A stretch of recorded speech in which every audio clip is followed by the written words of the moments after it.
Tekmaster. It's What's on up, you. wrestling fans? Hey, it's Tekmaster, and who is our special guest this week? Or actually, I'm a special guest. We have none other than the Shadow breaking it down for us. Yeah, baby, what's up, Shadow? Welcome, man. Welcome to your own platform here, bro. Hey, brother, it's our platform, and bro, this is the Tekmaster special, and the Shadows just is joining in, man.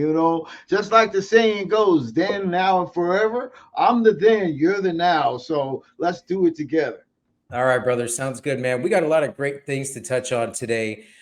This really is going to be focused on AEW versus TNA. So, what do we mean by that? We mean basically we're looking at these two companies on the on an even playing level, right? So, you're looking at in regards to rosters. You're looking at what kind of streaming TV deals they may have or that they do have that are currently in the works. Which company is better? What's missing from both companies, what's needed from both companies, so on and so forth. So, Shadow, we're going to be touching on a lot of great things here between AEW and TNA. Man, over the last few weeks, dude, I got to say TNA has been phenomenal in regards to the kind of product that they produce, the kind of talent that they have. It's really hard for me to keep up each and every day and every week with TNA on what's going on, but I do catch the shows every so often. And dude, there's just so much wrestling right now. If you're a professional wrestling fan, dude, there is so much wrestling right now throughout the week. You've got SmackDown, you've got Raw, you've got NXT, you've got TNA, you've got AEW Dynamite, you've got Collision, you got Rampage, you got all this different kinds of shows that you can really watch, not counting what's on these streaming platforms. So, Shadow, first and foremost, man, what is your thought right now in the world of professional wrestling and where we're at today? I think it's a great time for the wrestling fans because the world of professional wrestling is just like really blossomed into like that next phase, next era of superstars, of great shows, of great wrestling. You go back into the mid '90s when the whole ruthless aggression era was, and WWE versus WCW. Kind of say the NWA versus WWF as well.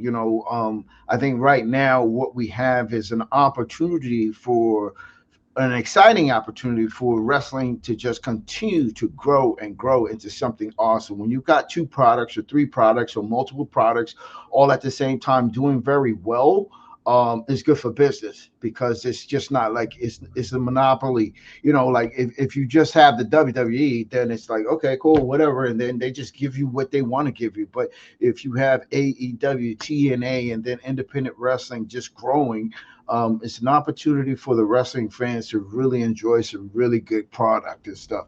But are we enjoying really good products right now? I mean, where WWE is right now, it's like, oh my God, after WrestleMania, the Yeah. storylines and everything is moving forward on a level that is like, I have never seen WWE come out of WrestleMania and be still on like a next level high, Yeah. where in the past, after WrestleMania, it's like a Raw, and then a week or two later, it's like, okay, this It is goes. dumb now. It's just like, oh, this Right. is trash. I'll watch again in a couple of weeks. But every week since WrestleMania, it's like must see TV, which has been awesome. Now, when we talk about AEW and TNA, that's the subject. TNA versus AEW, which one is better? Which is the better product? Is either one of them a better product or a good enough product to like take things to the next level outside of WWE? That's the question.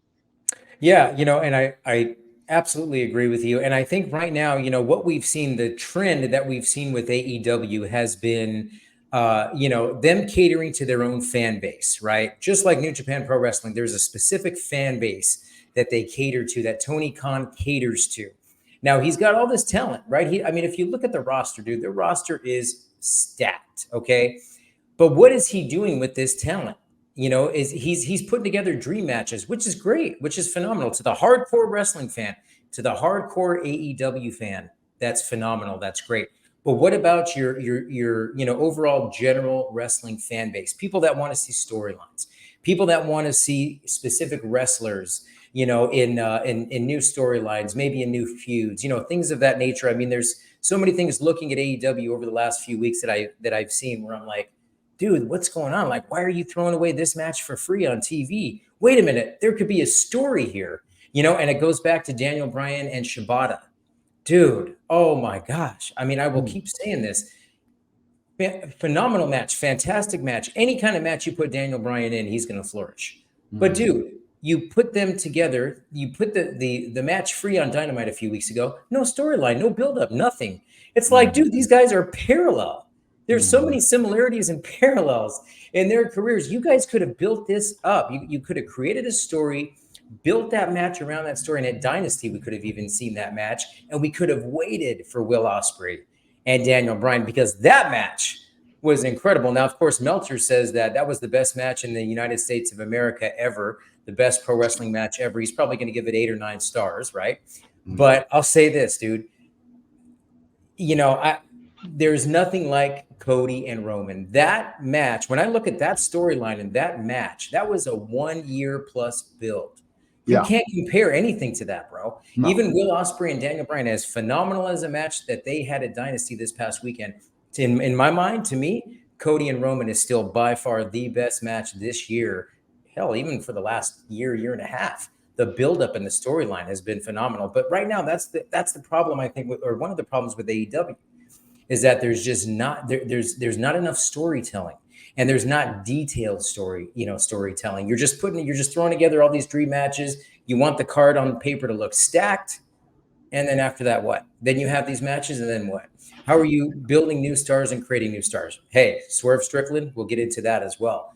That was a Yeah. phenomenal win as well. But Shadow, what are your thoughts on that? Yeah, I agree with you. It's the context of like what they have. When you look at AEW in itself, they have a roster, and I was looking over their roster. They have a roster of great young talent. Now, and a result of known talents and names that they have in AEW, I can just basically clearly say is that like I was looking at the roster and a lot of the guys that have left WWE and is now in AEW and is now in TNA, it is those over the age of 35, those that are Right. near 40.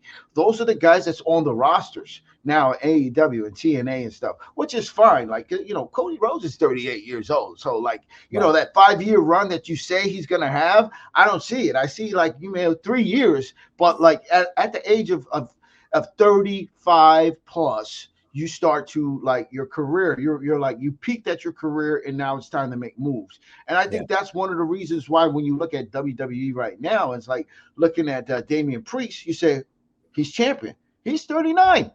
This is his run. This is what you've accomplished so much. You've boom, boom, boom. Here's your reward. Now, when you look at TNA, and you look at guys that's on the roster, you say, okay, well, hold on. You got Mustafa Ali. You got Matt Hardy now there. You got Nick. I can't even pronounce his I name. know, Nick Nemeth. Dolph Ziggler. Okay, you got Dolph Ziggler, and you got Santino Morella. You know what I mean? These are Right. recognizable names and stuff that you say, okay, cool. These are names on the TNA roster, but these are guys that are like near 40. So it's a great opportunity to build stars with these names that you have on your roster that have value, that have name, that has the credibility to really elevate and create stars. But all that comes along with one very simple thing: storytelling, storylines. Right. And like when you look at the AEW roster, and you look at now, like, congratulations, Swerve Strickland is the champion. He's like 32, 33. So he's great. He's in a great space to he can do a 5 year run. Now, then you look at the guys like Young Bucks. They're about 34, 35. They're like right there at their peak, but there's still a lot of mileage you can get out of the Young Bucks, Yeah. which is fine. They're tag team champions. But then you go to like a group like the House of Black, which you guys are in their like late 30s, going into their 40s. It's a great opportunity to establish a really dark regime. And to me, honestly, I think they could be better than Judgment Day, but it has to be a clear, precise storyline that you build. And you don't Right. just build for like a week, but you build for 3 months for the payoff. Now, I want to Exactly. get to just the point of it. It's like I'll name up a couple. Adam Copeland, Edge, Christian. They could be working together as a tag team and working with the Bullet Club Gold, which is the Guns and that guy that I really don't like. But he's young. He's 30-some years old. Yeah. So the Bullet Club Gold is a faction that should be in the top tier of whatever it is that they're building, and they're the trios champions, which is fine and stuff. You got the Blackpool Combat Club, which is currently feuding with what do you call it? The House of Black. But the only problem is that it's like it just do it together, and it's like it makes no sense. Right. And then it's like, oh, in the middle of all that, Daniel Bryan is going to wrestle Will Ospreay. So let's just give that away. It's insanity. There is no identity to AEW. The cool thing about TNA, well, back in the day, was they had that octagon ring, and that gave them an identity. They were offering something different, something special. I mean, when I look at the TNA now, I see it's like, you know, they're at like a small hall, a small whatever arena thing, and they're doing some cool stuff. You're having some great matches and stuff like that. I think that the realistic part is that TNA does not have that television presence in order to really get the fans to understand and recognize. I mean, like I had to load Pluto, I had to load Samsung TV, free TV. So, and I have to sit through these commercials and try to watch this product and see what's going on with this product besides like YouTube. But at the same time, it's like I've got it on right now and I'm like looking at it. It's like I've been watching TNA for the last 4 days over the weekend, and I promise you, I've watched the same programming for the last 4 days. Like literally, you're offering free television to display your products. Why are you showing flashback matches from 20 years ago, like 2005, 2004? They're showing matches, replays of stuff, and it's like, okay, cool, this is from their library, but like, why aren't they, since it's free TV, showing like this is last week's television show of their current wrestling product, and then week after week you're showing the new product, replays of the new product. So it makes no sense to me on like the direction that TNA is going when it comes to being available to the fans, because they don't have a TV deal other than this access thing, which I don't have access. So there's the one problem. And then the second problem is this, which I'll combine with AEW and TNA thing, is this. Pay-per-views are done. WWE, they don't do pay-per-views anymore. Right. They're a Peacock. You have to get a subscription to Peacock to watch all WWE pay-per-views, which is fantastic. Why? Because you got a membership, you can watch all the pay-per-views. I have Peacock, you have Peacock, everybody got Peacock. Why? Because WWE's there. And when WWE moves to Netflix in 2025, oh my goodness, live Raw, live WrestleMania, $1 billion deal that they signed. Why? Because next year WrestleMania, Netflix is going to make their $1 billion back in just one pay-per-view, bro. Simple as that. Now, when you look at AEW and you say, okay, they're on TNA, TNT, TBS, they have an opportunity where they can, which is basically the Max, Max. They have CNN, they have Bleacher Report. Report you can watch, which is beta right now on Max. You can watch the NBA playoffs. You can watch all the playoffs right now. Like most of the games that are on TNT and TBS, you can watch on that channel. Now, what they should be doing or thinking about doing is we're going to make all AEW programming, pay-per-view programming available on Max live. I agree. And then you would gain subscriptions for Max, just like they do on Peacock. And then you will build and broaden your audience. And then you can build storylines. And one of their programming shows should be on Max. Like, you got Collision, you got Dynamite, you got Rampage.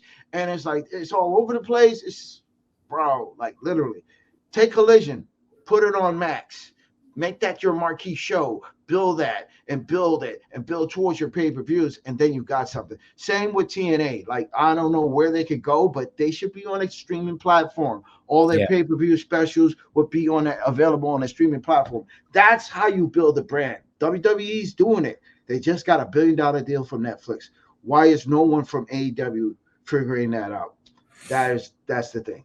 Yeah, and Shadow, I couldn't agree with you more. And I got to say that WWE is basically setting the table for the pro wrestling world to move over to the streaming platform, right? I mean, this is huge. Okay, when WWE announced that they were, that they signed with Netflix and that Raw was going to be on Netflix, I mean, that opens the door for everything. Now we see NWA on the CW app. They're even on the CW app. So if you have the CW app, you could watch NWA weekly shows on there. And I agree with you. TNA needs to do the same thing. As far as AEW is concerned, they're working with I think it's Warner Brothers Discovery. So they've that's their partnership and their deal and all that kind of stuff. Tony Khan says he guarantees that next year, his company is going to have a streaming platform. So I think 2025 is going to be a huge year for the pro wrestling world because you're going to start seeing everybody move over to streaming platforms solely. And you're not going to have to worry about, oh man, I'm going to need to order this, cable service or this satellite service to get these channels because I want to watch it. No, you don't have to worry about all that stuff. Even when SmackDown moves over to the USA Network, dude, it's going to be on apps that you already have that you can stream, and watch this stuff. So I couldn't agree with you more. As far as TNA is concerned, they need either a TV deal or they need a streaming service. They need to be on a much higher and larger platform than they are right now. They've been on the same platform for a long time. And maybe it's not their fault. Maybe they don't have the star power, or maybe they don't have the top names, in order to get them there. But that's where they can start to build and develop, guys like Moose. Moose may not be all that great on the mic, but dude, the guy's great in the ring. Holy crap. So it's like it's the way you market your brand, it's the way you showcase your talent that gets you interest from these big networks and these streaming services and all that kind of stuff. So, and I agree with you, man. There's a lot of people in TNA where that they're bringing in. Now you could also look at TNA as kind of like a like a middle ground. Like a lot of talent that leaves AEW or WWE goes to TNA, right? Like they just kind of go there, and that's kind of how third tier. Yeah, and that's kind of how ECW was towards the end, right? It was kind of like a transitional promotion. When people were in between WWE and WCW, they'd go to ECW and they'd, have some matches there, some feuds. You get into it, you're like, oh man, this is cool. And that's kind of how I see TNA right now. It's kind of like a transitional organization. You transition when you're in between, right? So I don't know. I mean, I know that Gail Kim and Tommy Dreamer are heading up, creative as far as, TNA is concerned. There's other people that are involved as well. It's not just Tommy Dreamer. So I know that they have a lot of great ideas. I mean, if you watch the TV shows every week, the storylines and the matches are great, but there's just, different things that are missing there. And Shadowe, I think you touched on pretty much everything when it comes to TNA. Now, AEW, we move back to AEW, and I got to say this. If I were AEW, okay, what would make my company better? If I'm Tony Khan, what would make AEW better? Okay. Now, this is just coming from me, a wrestling fan. I've been a wrestling fan, dude, for like 36 years. It's ever since I was a kid, like 6 years old. So to me, I look at AEW and I say, look, you guys have a plethora of talent. You guys have so much talent, it's unbelievable. Okay. What do you do? What are you doing with this talent? You're showcasing, a handful of guys, right? Like you say, Young Bucks, House of Black, Adam Copeland, Christian Cage. Dude, Adam Copeland and Christian Cage, you touched on this a few minutes ago. That is something that I would have done slowly. I would have started to slowly build that, that feud where they turn, where Christian turns on him, or, whatever the case may be. Like you said, tag them up first, make it mean something, build a story there. Dude, right when Edge got there, right when Adam Copeland got there, start to feud. Was it 2 weeks after he got there? They hug, and then, all that stuff. And I'm just like, dude, and look, their matches have been great. The feud has been, for the most part, enjoyable, but they missed the opportunity. And that's, I think, one of the major problems with AEW is that they're missing the opportunity to tell stories. So you've got Okada, dude. You've got Okada, who's the Continental Champion. I feel like that was rushed. I mean, dude, this guy's coming in from New Japan, one of the biggest, if not the top babyface of New Japan Pro Wrestling, that just left and signed with AEW. And then 2 weeks after he debuts, he's heel. He joins the Young Bucks and everybody's scratching their head going, damn, I want to cheer this guy. But now I got to boo him because, he's with the Young Bucks. So I don't know, man. I mean, I think those are just some of the things that, are missing in TNA. Then there's the production side. I mean, we can talk about that, the camera angles, just the way that, some of these vignettes, you know, that are played, some of the backstage footage, you know, I mean, I think a lot of that stuff needs work. I'll tell you this, Toni Storm, holy crap. I know you're not like super high on her or whatever, but her character and her and the vignettes and stuff that they play, dude, I'm into that. I'm just like, wow, that's pretty cool because I'm just not into. Yeah, it's retro. It's like this classic vintage retro character that you yeah. look at and you're just like, damn, you know, and people get into that, and I'm definitely into that. She's interesting. She's very interesting. Yeah, I think her interest, her character, her gimmick is good. But the only problem is that like all the girls on their roster are either from Japan that can work or can't work, right. or they're girls that look like they just came out of a strip club.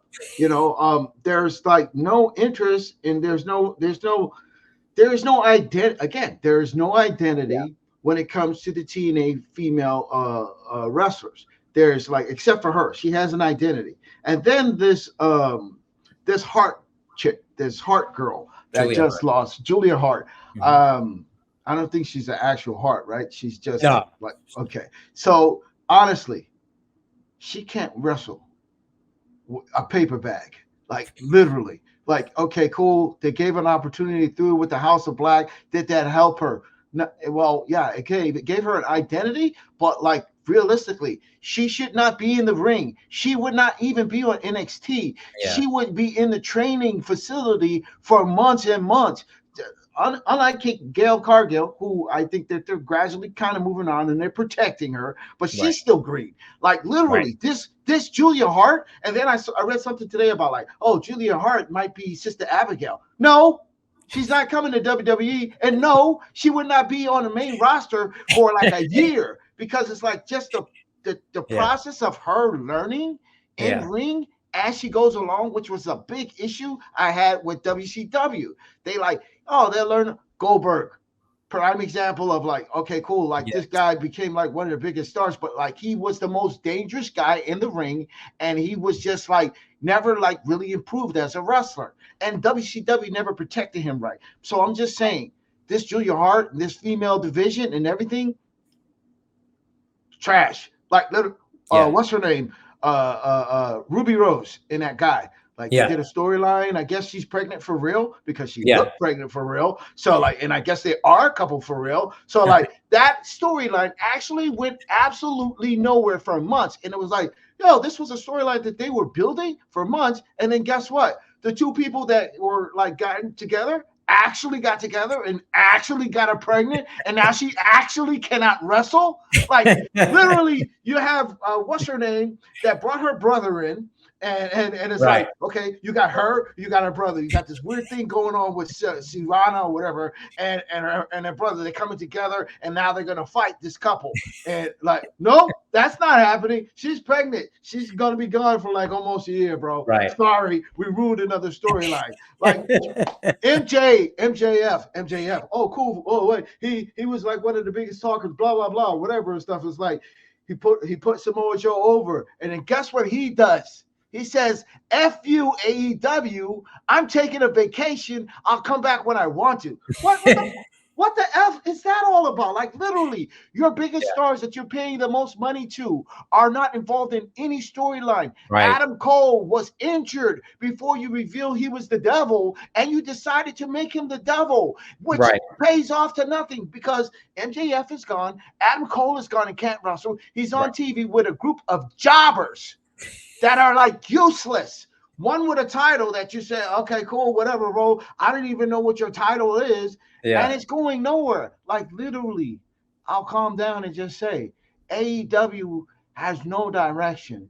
If I was talking to Tony Khan right now, we were having this discussion, I would be heated and explaining to him, like, bro, what are you doing? Like you literally letting the inmates run the asylum. Like it's insanity what I'm seeing. And that's how it translates on television, because I just translated what I just watched on television this past weekend, what I've watched on television these past several months. And the only storyline that you had going has now completed, which was Samoa Joe versus Swerve Strickland, that you kind of build. Boom, finally paid off. Swerve Strickland is champion. Kudos to you guys. And why? Because Samoa Joe was involved, and he's not going to be involved in trash storylines. Right. Brian Danielson, you're just using them randomly. Oh, we're gonna line up all dream matches for Daniel Bryan. Said, man, one matchup, build that for 3 months, Yeah. then pay it off. Like you've ruined so many possibilities. So I will just say this, and just one more thing, Yeah. Chris Jericho. When the fans start chatting, please retire. There's a problem, bro. You're Like, right. like, okay, this is the thing I've always said about specific wrestlers and at the points in their careers. Like I said about CM Punk, I'll say the same thing about Jericho. Specialty match.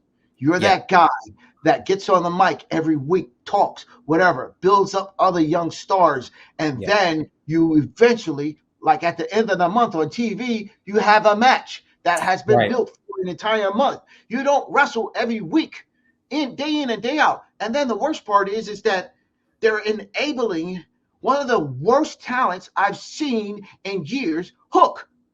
This kid Yeah. can't, just like Julia Hart or Julia Hart. Hook cannot wrestle.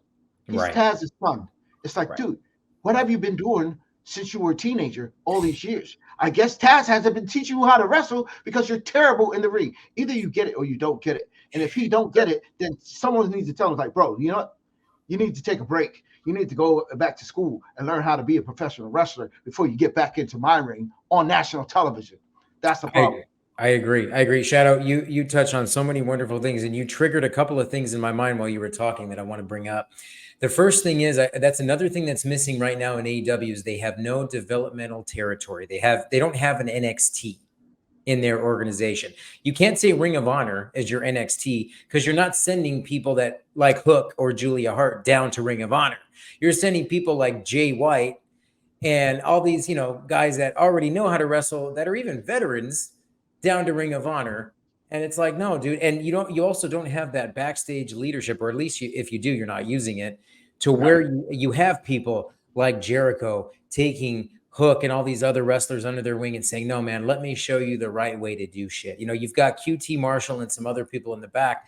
And I don't know if those are the right people for the job. But see, that's another thing that's missing in AEW is you don't have that NXT, and again, if you do, you're not using it or you're not using it the right way. So that's, the first thing. The second thing is you look at somebody, you brought up Adam Cole and his group.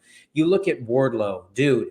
Wardlow was hot, not once, not twice, but 3 times, dude. You had there was a time last year where Wardlow was so over, he was like Goldberg, dude. They were chanting his name, bro.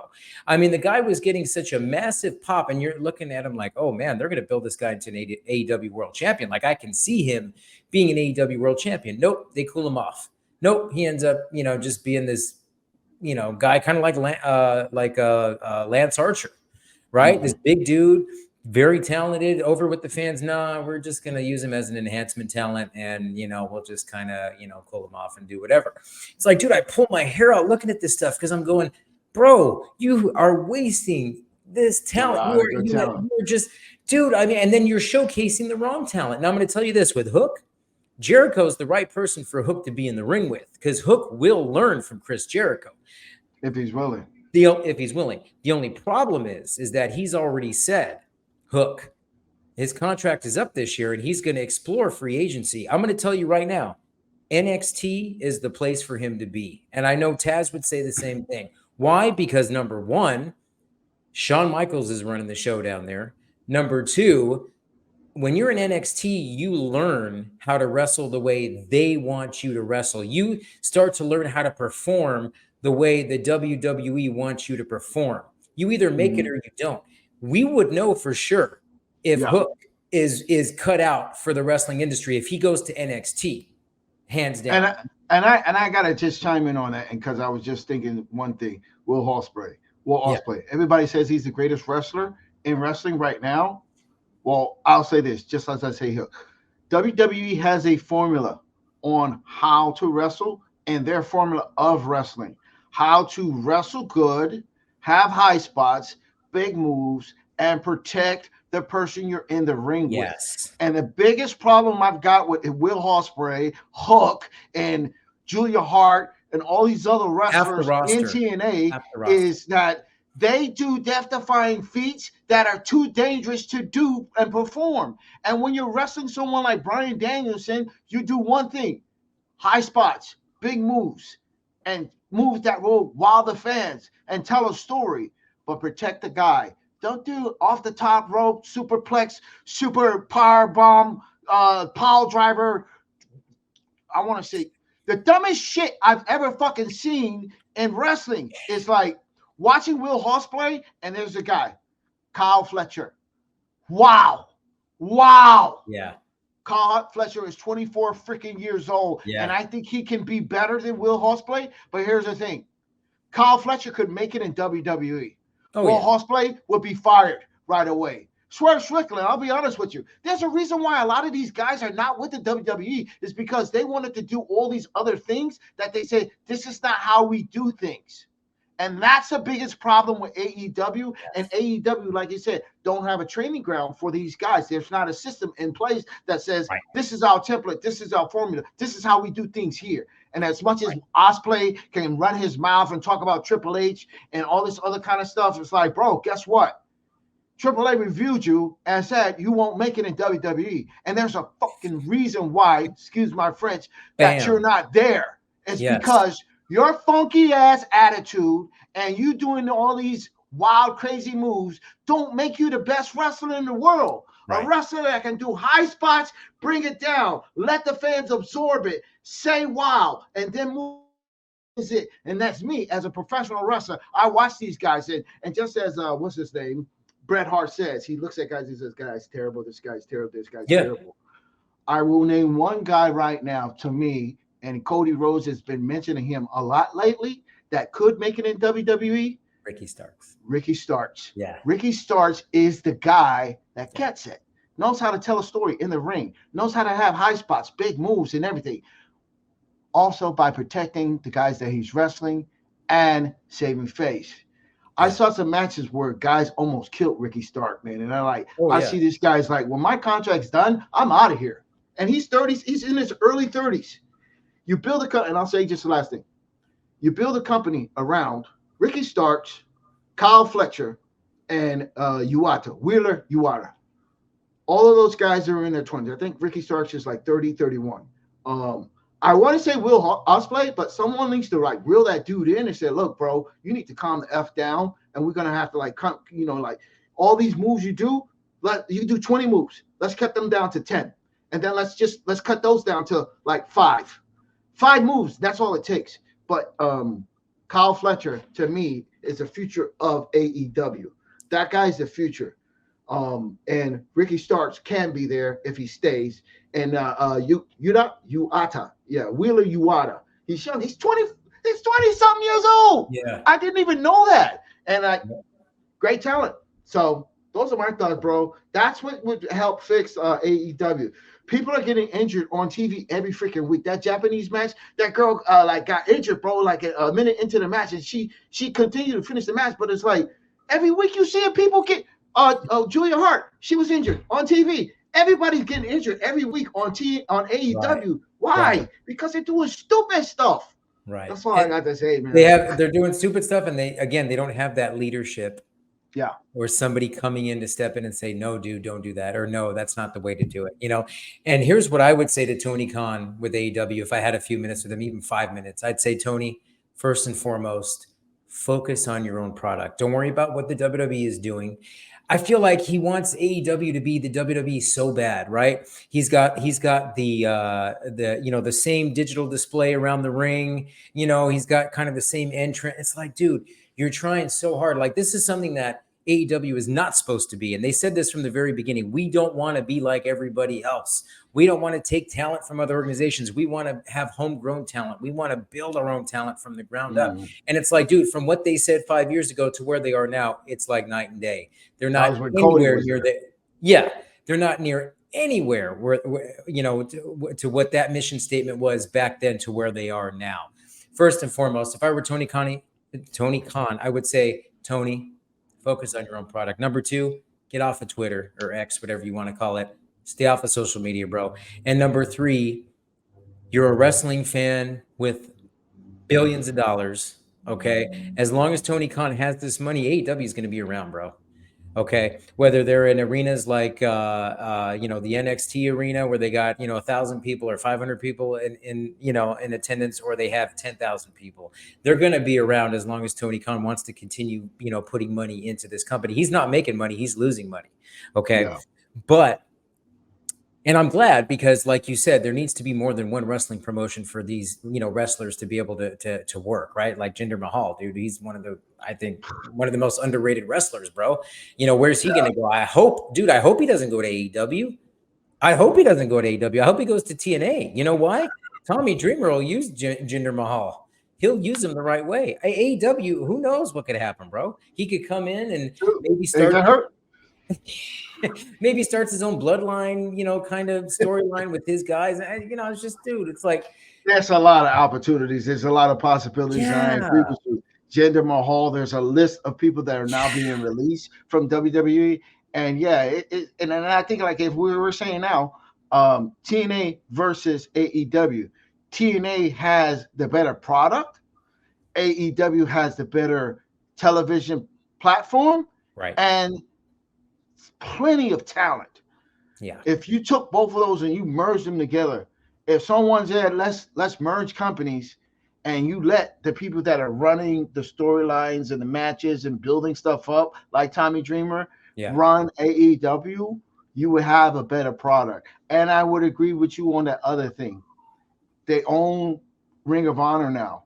Like, literally, okay, your Saturday show, just like NXT, should be the Ring of Honor show.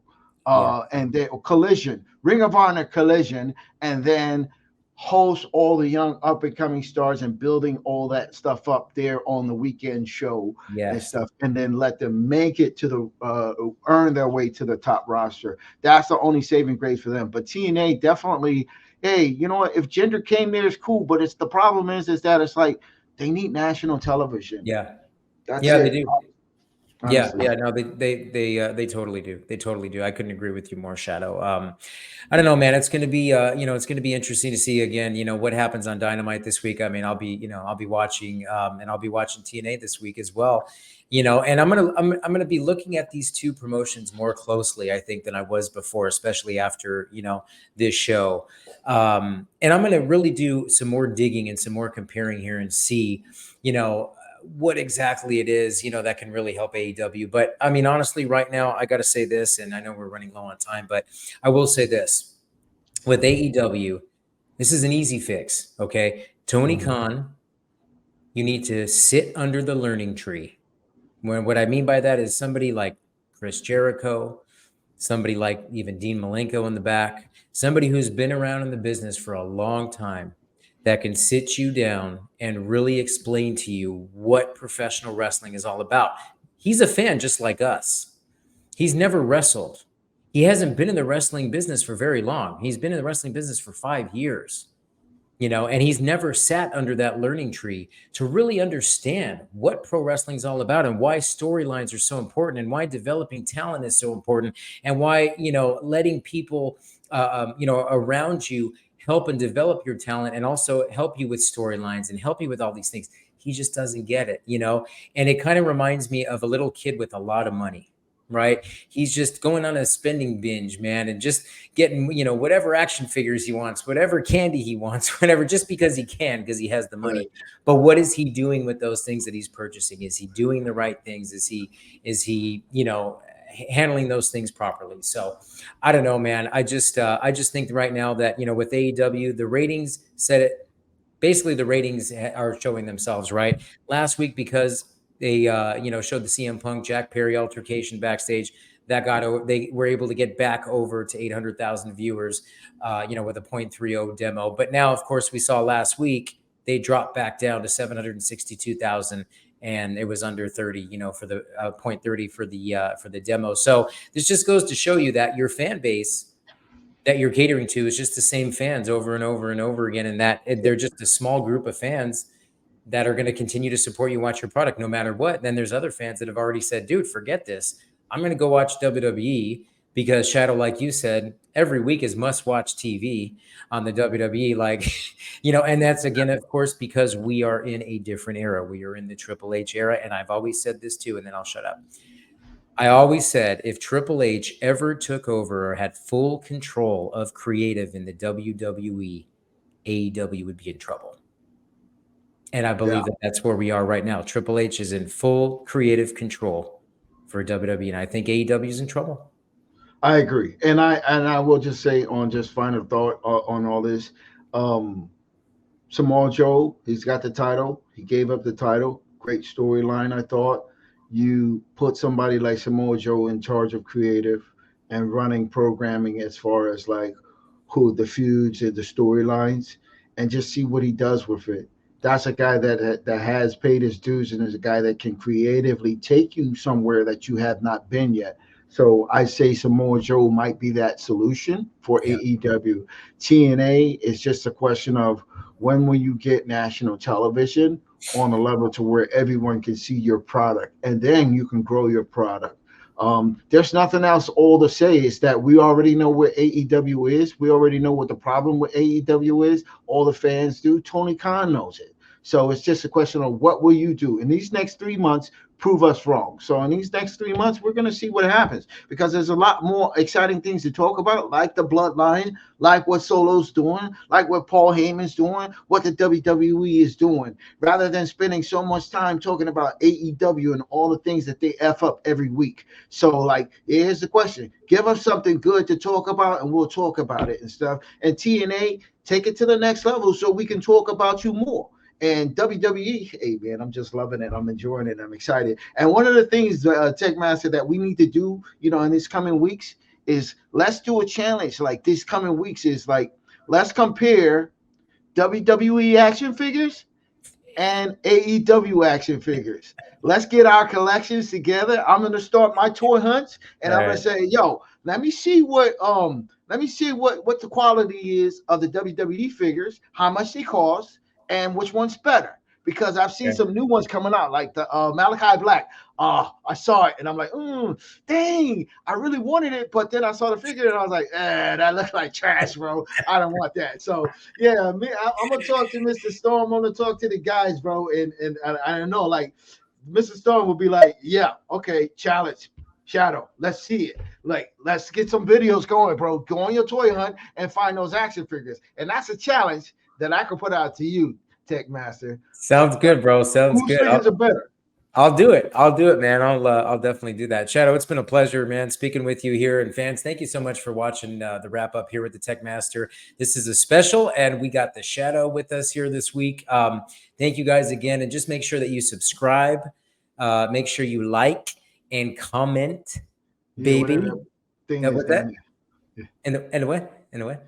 That button down there, that click. Oh yeah, that button down there. Make sure you make sure you hit that as well. But again, guys, thanks so much again. The Tekmasters wrap up. It's special with the Shadow. And hey, guys, I want to hear from you. Seriously, comment, give us your thoughts. Shadow, I mean, it's been great, dude. And I'm really curious to see what the fans think as well after watching our video. I want to get some thoughts on the fans as well. I do want to get feedback, brother, but I also, before we wrap this up, I got to give a shout out to the Pixels Plastic and Ink crew, man. They're killing it. They're doing their thing. You know what I mean? The show every week, the podcast is just crazy. It's wild. Yeah. It's awesome. They talk about some stuff, and I love this was our verses. This was our first verses. So like, okay, cool.